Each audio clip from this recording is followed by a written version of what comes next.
لیاقت پور میں ثانیہ ماچکھا کے شہید پولیس جوانوں کی پہلی برسی عقیدت اور احترام کے ساتھ منائی گئی۔ تقریب ڈی پی او رحیم خان عرفان علی سمو کی ہدایت پر محکمہ روایات کے مطابق منعقد کی گئی۔ مزید جانتے ہیں نوید بلوچ کی اس رپورٹ میں۔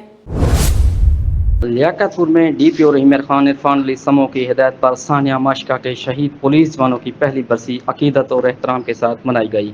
اس موقع پر ضلع کے مختلف علاقوں میں شہداء کی قبروں پر پولیس افسران کی چاق و چوبند دستے اور ورثاء نے حاضری دی، سلامی پیش کی، پھولوں کی چادریں چڑھائیں، گل پاشی اور فاتحہ خوانی کی گئی۔ شہداء کے اہل خانہ کو تحائف پیش کر کے خراج عقیدت بھی پیش کیا گیا۔ شہداء نے عوام کے جان و مال کی تحفظ کی خاطر اپنی جانوں کا نذرانہ پیش کیا، جس پر محکمہ پولیس اور ورثاء کو فخر ہے۔